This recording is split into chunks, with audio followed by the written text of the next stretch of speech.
Salut tout le monde, c'est J-Lo pour une nouvelle théorie One Piece.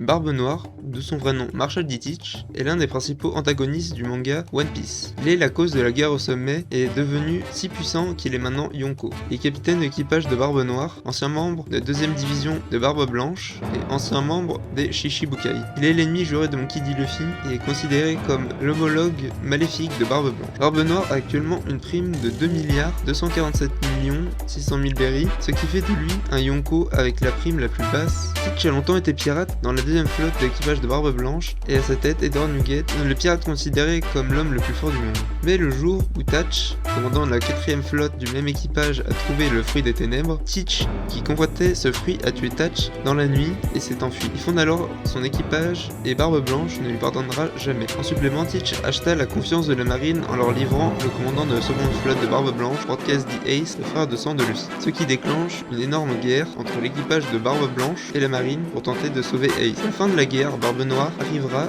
et tua Barbe Blanche et prit son fruit du démon, et devint, d'une façon inconnue, le premier homme de l'histoire à manger de fruits du démon. Trahissant ainsi la marine, il projette de faire couler Marineford sans succès, mais il prit la place de Feu Barbe Blanche comme l'un des 4 empereurs. Les faits notables de lui étant jeune est qu'il a aussi ablé ses champs, et actuellement il a quitté son repère, la ruche, pour sûrement aller vers Onigashima. Je pose ça là, vous comprendrez pourquoi je dis ça. Il possède le Logia le plus puissant, le Yami Yami no Mi, fruit des ténèbres en français, et un fruit du démon de type Logia qui permet à son utilisateur produire, devenir et contrôler les ténèbres, le transformant ainsi en homme ténèbres. La principale force de ce fruit, c'est qu'il permet à Barbe Noire de contrôler les ténèbres et par conséquent sa gravité. Les ténèbres produites par cet utilisateur sont représentées sous forme de fumée noire. L'utilisateur peut tout absorber dans ces ténèbres, que ce soit des êtres vivants ou des objets. Il peut également utiliser la gravité pour attirer irrémédiablement les adversaires vers lui, même si c'est un utilisateur de fruits démons de type Logia. Contrairement à tous les autres utilisateurs de Logia, l'utilisateur est tangible et ressent la douleur qui est démultipliée par rapport à la normale. Il possède aussi le Paramecia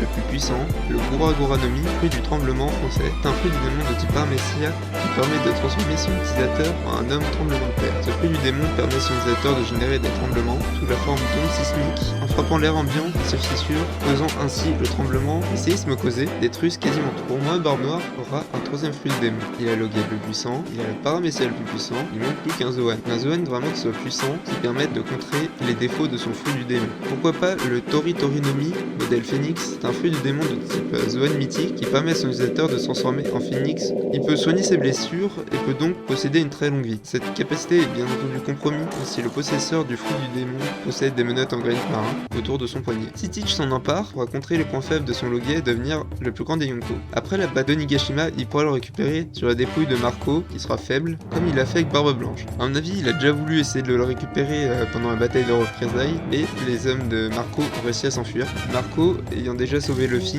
et l'ayant pas mal aidé, Luffy se sentira redevable et voudra encore plus se venger contre Barbe Noire, ce qui pourrait déclencher sûrement la guerre finale, si la guerre finale n'est pas un enchaînement avec la marine et Barbe Noire après avoir affronté Kaido Big Mom. Vraiment un désastre. Peut-être que Shanks et les révolutionnaires viendront. À mon avis, ça sera pas mal le bordel après Onigashima.